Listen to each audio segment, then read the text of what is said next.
True Sports episode 61 is on the air. I'm Taylor Phillips along with Louis Tenor. The Denver Nuggets beat the Miami Heat 109 to 94. They fight back. Nikola Jokic, 32 points, 21 rebounds, 10 assists. Jamal Murray, 34, 10, and 10. Two Nuggets teammates both finishing in triple doubles. Can you imagine that? It's interesting how you could do it in one game in one player triple double in the playoffs, especially in a final. But two, that's almost unheard of in a final. That is.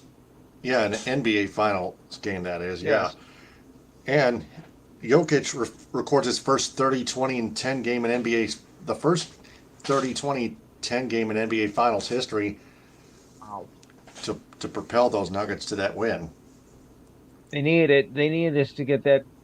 Otherwise, if they went down 2-1 to Miami, Miami would be in the driver's seat, and it'd be a little bit tricky for Denver to climb back here. That would be the advantage, and they would have one more game at least to Miami, and they would likely go 3-1. So the Nuggets needed this game, and they need it in a big way. That's why they needed to play to shape up their defense, and they did, Oh yeah. and that proved it. They held the Heat to under 100, 94 points. So, um, yeah, that's why the Nuggets won. Yes.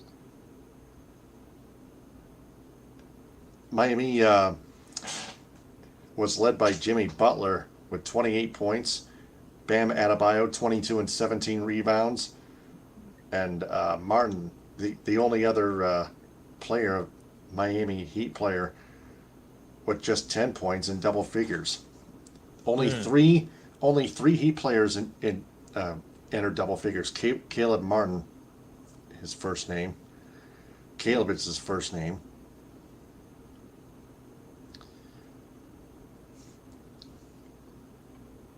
So game four is Friday at 8:30, but I'll be away. Um, Okay. so we might have. So we're gonna have to wait until Saturday night to. It's fine because Friday Recap. I'll be away too. So no harm, no foul there. So we're even. Yep. Game Okay. five is not till Monday, so Yeah. we'll have plenty of time to recap game four. Yeah. So that being said, preview of the of let's see, game three of the Stanley Cup final.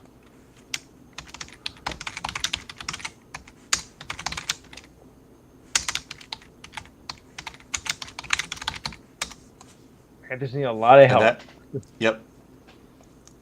Sorry, I didn't have that prepared. That's Okay. Thursday. That's tomorrow night on a Thursday at 8 p.m. on TNT.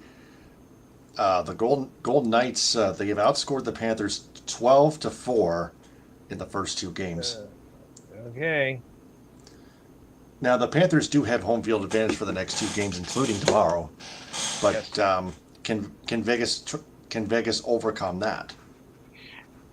The way they've been playing, especially in game two, I think they could very easily overcome it. I told you that the Panthers have a tough hill to climb against the Vegas Golden Knights. That lineup, that their offense is too strong, and Florida hasn't been able to muster the offense. They look shabby in game two, and right from the word go. They need to work on their offense and work on their power plays because it's I mean they're getting clobbered. They're getting clobbered on both ends. Yeah, on both ends of the rink, and Yeah. we'll still see what happens in Game Three, but I think the Golden Knights have this Stanley Cup in their bag the way they've been playing the first two games. If they keep that up, the cup is theirs. Yeah. Could be over by game four. It could. I'm not saying it will, but it could. Oh, it's it's a best of seven, so it's the first two four. Right. That's what I'm saying. If Florida isn't sharpening his game up, it could be over in a sweep.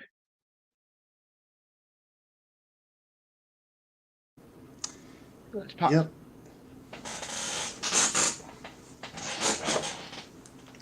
All right, so Okay. there were a couple of games that were postponed, including my Yeah. Tigers Phillies game and your Yankees White Sox game, both due to air quality issues. Air quality issues, yes. We have not seen anything like this in like almost 40 years. We had air quality conditions, but I don't think it was that even severe to cancel a game. This is the first time I think I've ever heard of that. The air quality problems canceled the baseball game. So Uh, yeah, we had a few games called off. Um, I actually think I think it was 3 games that got called off.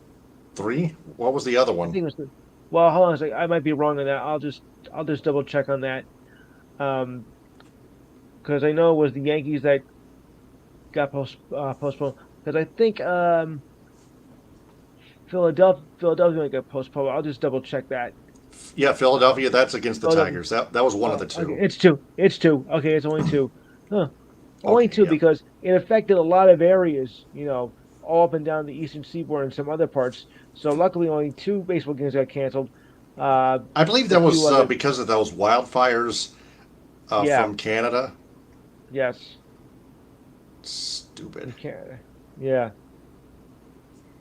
What the uh, what in the blazes are they thinking? Yeah. Well, I guess we can blame Canada for this one. Oh no. Oh boy.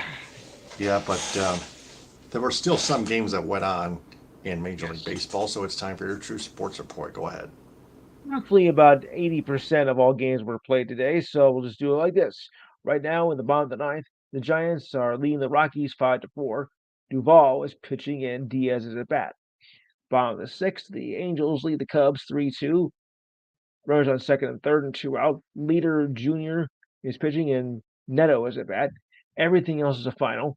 Listen to this, guys. The A's over the Pirates for the second game in a row, 9-5. That's right. A's have won two in a row. I don't believe it myself. Harris got the win, Cortez got the loss, and May got the save. Padres over the Mariners, 10-3. Waka got the win, and Kirby got the loss. The gotta move it up a bit. That happens. The Marlins over the Royals, 6-1. Cabrera got the win, and Lyles got the loss. Rays over Twins, 2-1. Adam got the win, and Duran got the loss. D-backs over the Nationals, 6-2. Davies got the win, and Corbin got the loss. Blue Jays over the Astros 3-2. Bassett got the win. Nurles got the loss, and Romano got the save. Guardians over the Red Sox 5-2. Bibby got the win, or BB. Crawford got the loss, and Kloss got the save. And the Reds over the Dodgers 8-6. Diaz got the win, and Phillips got the loss. Braves over the Mets 7-5. Anderson got the win. Riley got the loss, and Minton got the save. And the Mets have now lost 5 in a row. Getting ugly. Brewers over the Orioles 10-2. Burns got the win, and Kremer got the loss. And finally, the Cardinals over the Rangers in a pitching duel, 1-0. Hicks got the win, Gray got the loss, and Helsley got the save. Okay.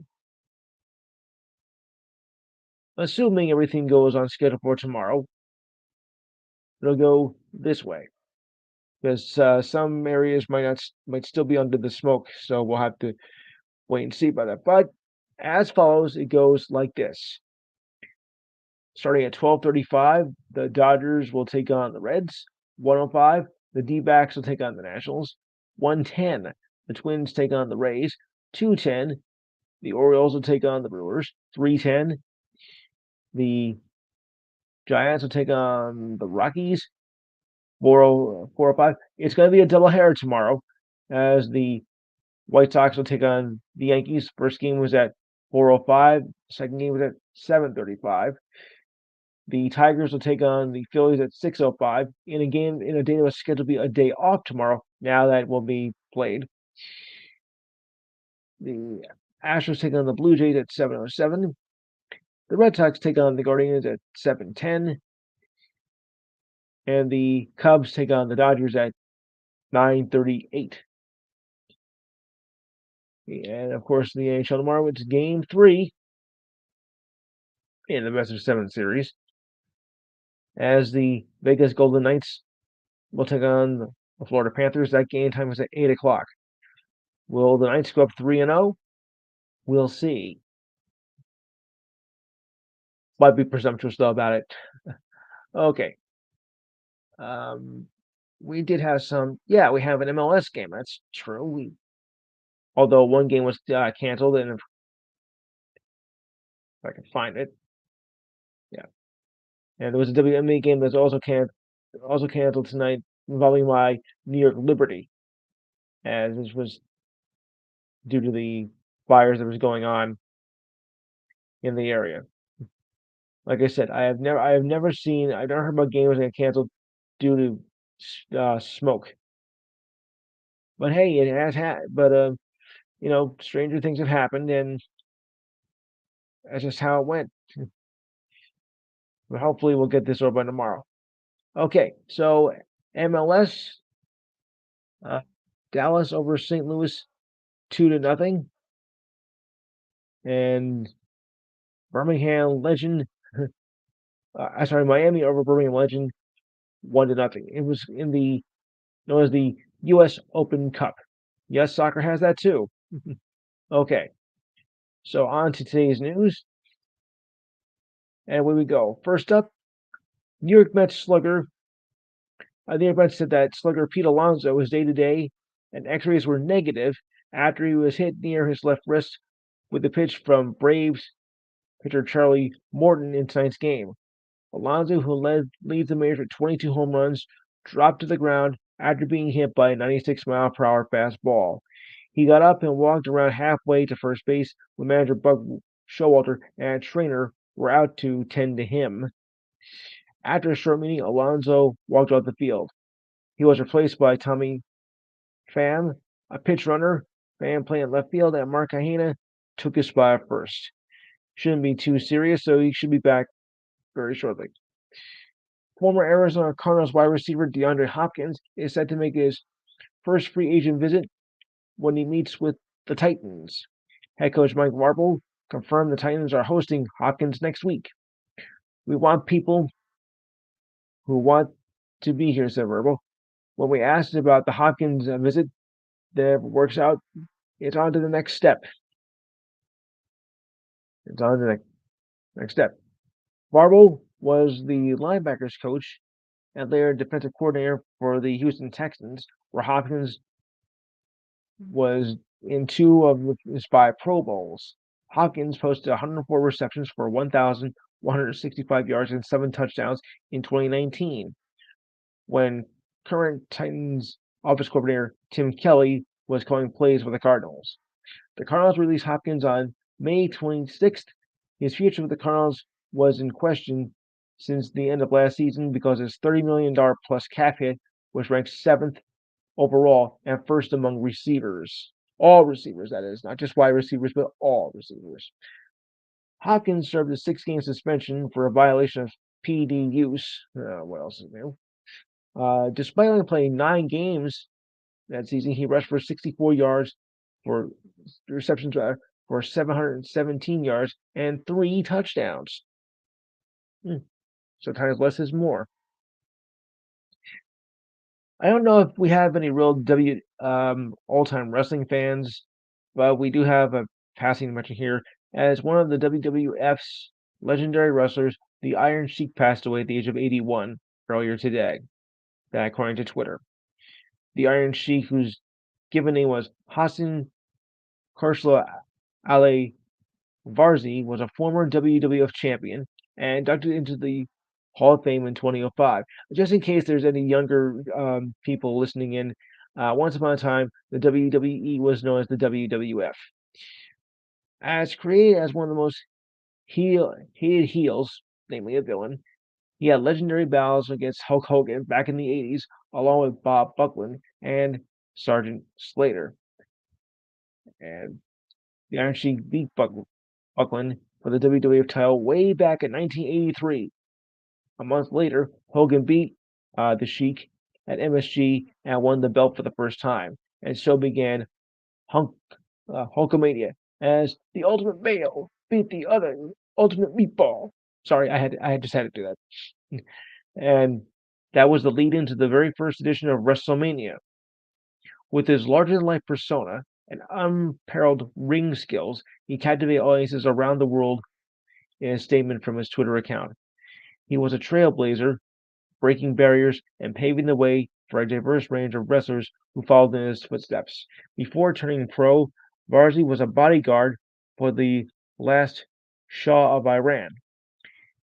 He also did the real type of wrestling as well. He was a Greco-Roman wrestler and nearly made the '68 Olympic team. He then moved to the U.S., where he won the AAU Greco-Roman Wrestling Championship at 180.5 pounds and became an assistant coach for the U.S. wrestling team back in 1972. So he did both the real wrestling and WWF. Atlanta Falcons punt returner and running back Avery Williams is likely done for the year after he tore his ACL during the team's OTA on Friday, as said by Coach Arthur Smith. That was today. Smith said it was a good sign that Williams will undergo surgery tomorrow, less than a week after the injury. We love Avery, said Smith. He has the right mindset, and we fully expect him to come back ready to roll. Well, probably next year. Williams averaged 16.2 point punt returns and 19.6 yards per kickoff for kick returns last season. Beginning his career as a cornerback out of Boise State, with a primary focus on special teams, Williams moved to running back in 2022, had 22 carries for 109 yards with 1 touchdown, along with 13 carries for 61 yards. Smith listed cornerbacks Mike Hughes and D. Alford and receivers Josh Alley and Penny Hart as potential punt returners for the Falcons. After two periods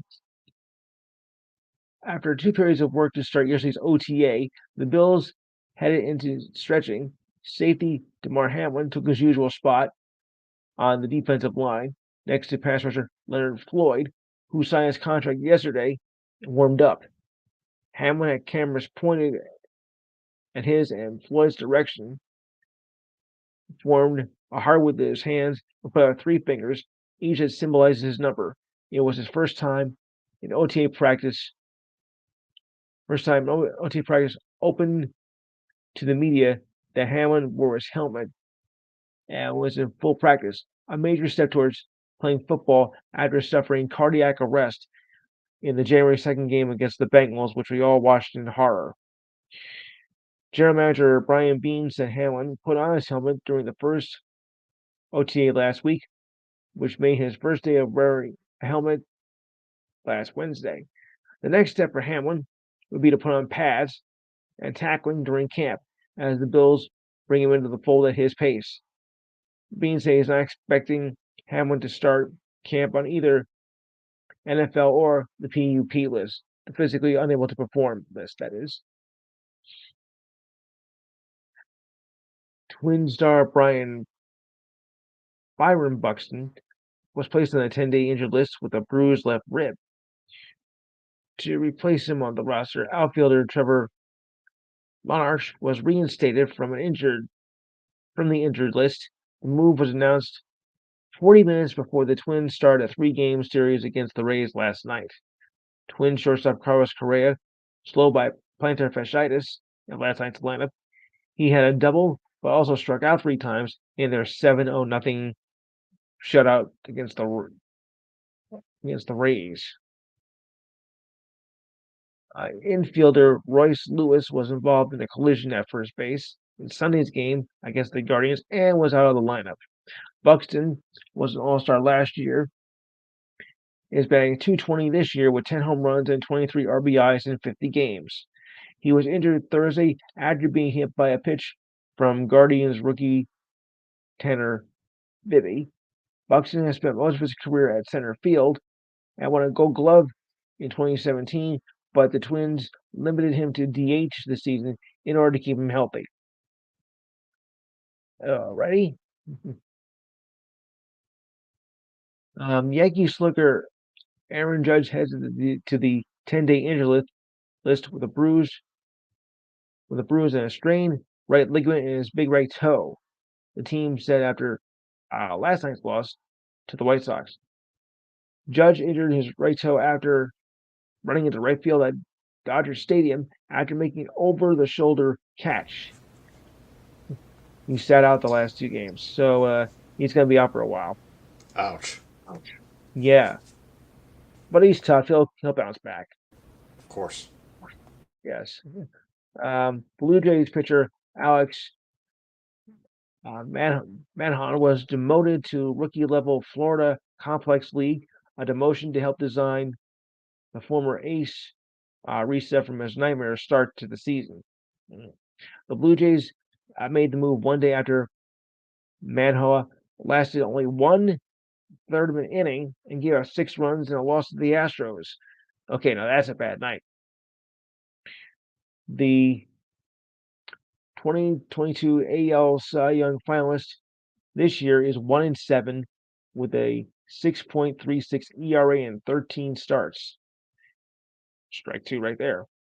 Blue Jays manager John Schneider acknowledged after Monday's loss that everything is on the table for the Blue Jays. Options for Manhoa, whose demotion came after a series of roster moves. Schneider said yesterday there is no timeline for his return. Whenever he is ready, he'll be ready, Schneider said, adding that we wanted the slumping pitcher to focus on his form and not worry about regular competition. Schneider said that Manhoa was pretty upset after learning about the demotion. Well, can't say I blame him. Shortstop Ellie De Cruz, ranked up at the top-ranked prospect by ESPN, has been called up by the Reds. The announcement was made yesterday. De La Cruz was promoted to AAA Louisville and did join the Reds yesterday as they began a 3-game series with the Dodgers. He will take the roster spot of Nick Senzel, who went to the injured list with a right knee injury. Ugh. It's gotta hurt.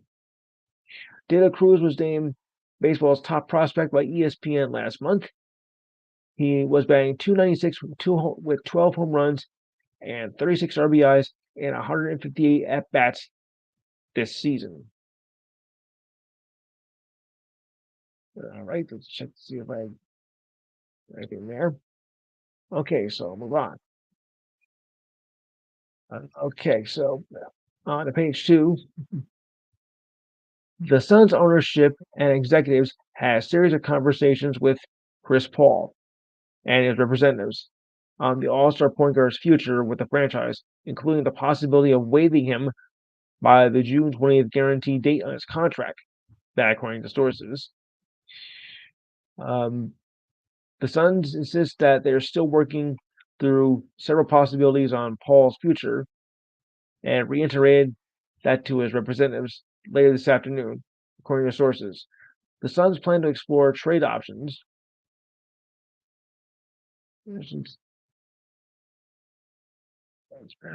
that include Paul and DeAndre Ayton that could alter the franchise roster landscape, and a final decision on Paul's partially guaranteed contract, sources said. But there is more on that. Paul continues to want to return to the Suns and partner up with his close friend Devin Booker and Kevin Durant, sources said. Nevertheless, Paul and his representatives want the organization to make a quicker decision on his future so that they can proceed out into free agency if needed. The Suns ultimately waive him, according to sources. That'd be a tough call there. And the Suns yet have won a championship. Okay. The sports world, of course, was in a bit of a holding pattern tonight as the WNBA and the MLB and the NWSL postponed its games as a result of poor air quality that's caused by wildfires in Canada. The Yankees and White Sox are scheduling a doubleheader for tomorrow at 4:05.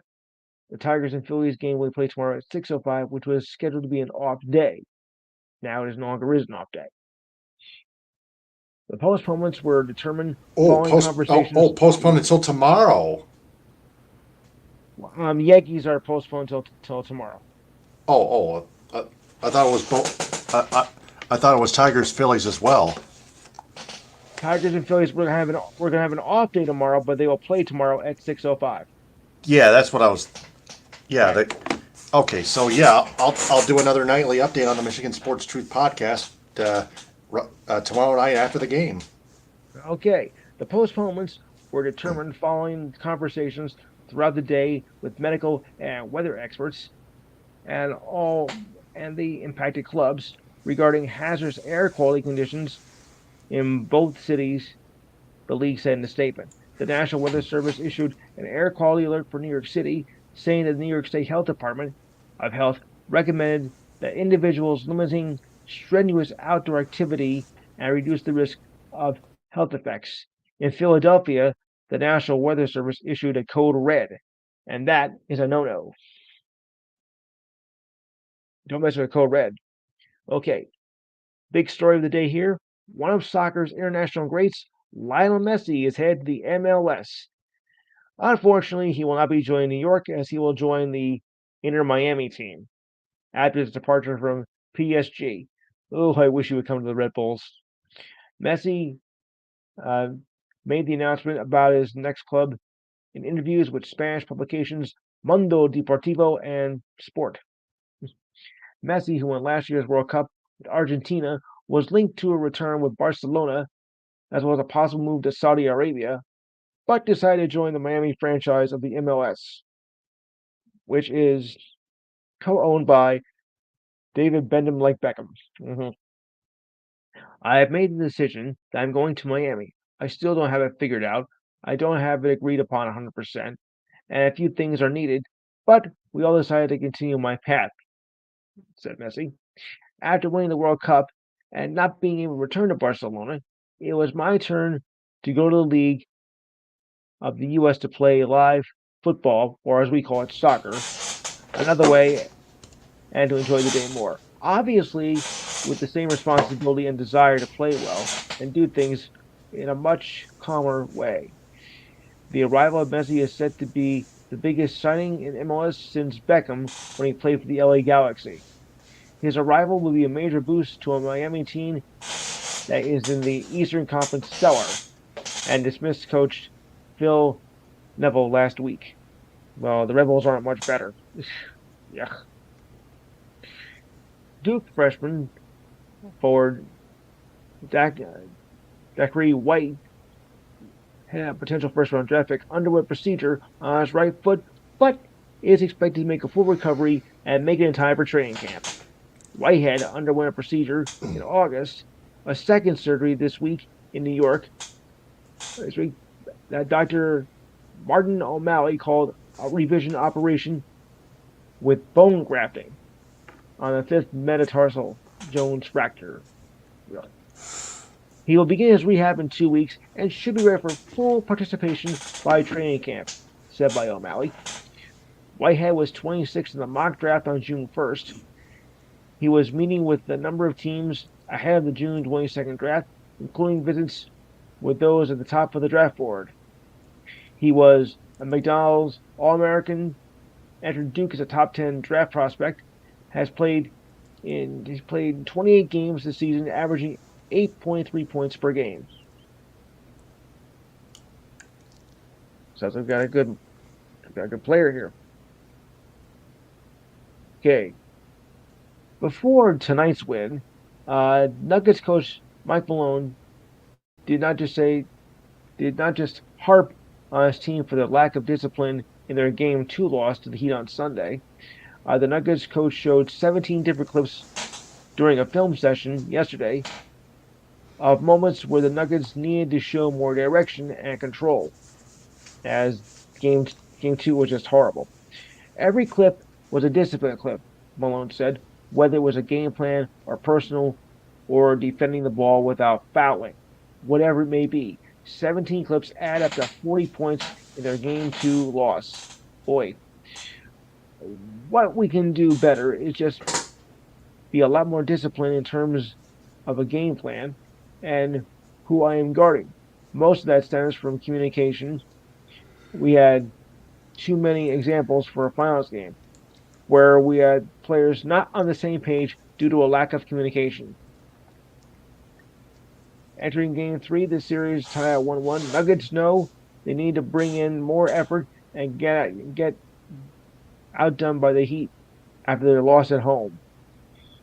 They also need to be more connected and disciplined on defense, where they allowed Miami to shoot nearly 70% and score 36 points in the fourth.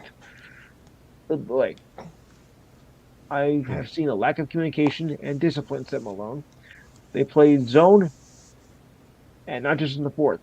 And when we were fighting against it, we wanted to play fast. They wanted to play slow. When you're not getting stops, the advantage goes to the Heat because they have their 2-2-1 press back to the zone. We were playing the way to slow to try to attack that, which is forcing a lot of late clock situations for us. The Nuggets can also use Michael Porter Jr. to get out of his slump. The forward was shooting 3 for 17 beyond the arc. And this series, Porter's only played 26 minutes in game two and just 5 minutes in the fourth, as Bruce Brown saw 9 minutes off the bench in the fourth to provide defense. Oof. Luckily, though, they made it up in the game tonight. All right. The Columbus Blue Jackets acquired Flyers defenseman Ivan Perovan in a three-way deal with the LA Kings. Perovan finished his seventh season in the league with 6 goals and 21 assists in all 82 games this season for the Flyers, who drafted him 7th in 2015. Improving our blue line is our top priority, and Ivan gives us an established left shot defenseman who is still a young player with his best years still to come. That being said by general manager Jamaro Callahan. He improves our group on defense, and he is durable and has great skills, skates well, and is an excellent passer with an accurate shot, and can play at both ends of the ice. Well, you can't ask for much better than that. Plays on both ends of the ice. Forechecking and back checking. Those are the two ends. Yeah, you can't ask for better than that. What about neutral zone play? Oh, yeah, in the zone. The neutral zone. Center ice. All-star forwards Brandon Ingram and the Pelicans, Jaren Jackson of the Grizzlies, are committed to playing for Team USA in the upcoming FIBA World Basketball Championships later this summer in the Philippines, sources told ESPN yesterday. USA Basketball Director Grant Hill, yes, that Grant Hill, and head coach Steve Kerr are still finalizing the 12-man roster that will compete in the event in Manila starting August 25th. I don't know if it's going to be another throw in Manila, but we'll see. Oh, boy. The roster is still in flux and expected to be officially determined by the end of this month. The World Cup roster is different than the roster of the 2024 Summer Olympics in Paris. However, there could be some similarities between the two teams. Okay, big story yesterday for you golf fans out there. It's one I kind of expected, but not this soon. The PGA, the LAV, and the DP Golf League, which have been in a battle of sorts for the past year, have agreed to unify and move toward a larger commercial business, the circus announced yesterday. The tour called a stunning development and a landmark agreement on a global basis. There's been a lot of attention of the sport in the past few years, said PGA Commissioner Jay Monahan, who told CNBC yesterday. What we are talking about today is coming together to unify the sport of golf and do so under one gigantic umbrella. We recognize that together we can have a far greater impact on the game than we can if we worked apart. Well, sure. The game of golf is better for what we had done here today. The landmark deal between the tours and the Saudi Arabia's Public Investment Fund was reached without the knowledge of many of the PGA Tour members and the LAV Golf members and its agents. One PGA Tour member told ESPN yesterday, say what? A golf agent who represents a few high-profile LAV golfers told ESPN that he was not aware of the merger. The golfers were not mentioned by name, and neither was the agent. You just made my heart skip a few beats, said the agent, as I said before the merger was announced. So, talk about hitting a hole in one. For sure. I'm not, as I stated though, I'm not surprised myself that a merger took place. It was bound to happen, sooner or later, but I really thought it was more like a year or two away from becoming a reality. But then again, that's just me. I mean, you can draw your own conclusions on that. But I didn't see it happening for at least another year. Nevertheless, I knew it was going to happen because, this kind of, back and forth, bickering of the two leagues, it had to end sometime. So I had to look at that. Got to look at it that way. All right. And despite the fact that the Golden Knights are down 0-2 in the finals, forward Matthew Tkachuk said he has not lost confidence. In fact, he is doing the opposite. He is doubling down. Really now. The Knights are halfway there, and hopefully they're thinking about, as they travel to Florida, Seth Tkachuk, after losing 7-2 in Game 2. Oh boy, that was bad. While the 8 seed Panthers, who qualified for the postseason by just a point, lost their second straight road game for the first time since March. Tkachuk pointed out that the Knights have run the table at home. And despite getting clobbered in Game 2, Tkachuk thought the Panthers were never out of it. Sure, they might have thought the game was out of reach by the second period, Tkachuk said, but we certainly did not. We scored 7 goals in a playoff game before. You never know what could happen in the postseason. It was an eventful night for the forward, as he got into a scuffle with Knights goaltender Adin Hill in the first period, and he did not let up from there. In the second period, Tkachuk delivered a crushing open ice hit on Knights forward Jack Eichel, who was sent back to the dressing room. Yes, that Jack Eichel, formerly of the Buffalo Sabres. Eichel agreed that the hit was not called for a penalty. It was clean, and that he put the blame on himself as he toe picked a bit and saw him at the last minute. Eichel returned for the third period and got an assist on his first shift back. That said, the hit was an inflection point on both sides. A massive skirm ensued. Tkachuk and Knights forward Ivan Barbashev was given a 10-minute game misconduct penalty. For his role for the madness, Tkachuk was incredulous. Oh yeah. I was surprised when I went to the bench thinking I would get some rest before the power play. Then he said I was sent off for it. Tkachuk was not exactly innocent either, as he received a 10-minute game misconduct penalty late in the third, his third in the series, after being sent off at the end of Game 1. Mm-hmm. The way I see it, you're both guilty. Yep. Yeah. So just a quick check on the last scores of the day, as we're coming up with that.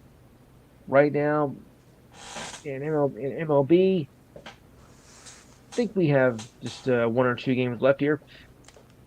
Okay, bottom of the 8th, the Angels lead the Cubs 6-2. Rucker is pitching and Drury is at bat. And there was one I think that might have just ended, so let me just check on that here. Yes, the Giants just beat the Rockies 5-4.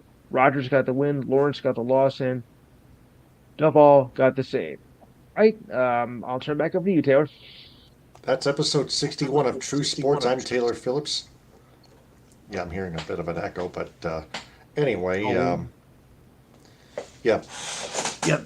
We'll be back tomorrow night at about 11 or so with episode 62 preview, recapping Game 3 of the Stanley Cup Final. But for now, follow me on Twitter, TikTok, and Instagram, and subscribe to me on YouTube at DT2Phillips. Good night, everyone. Folks.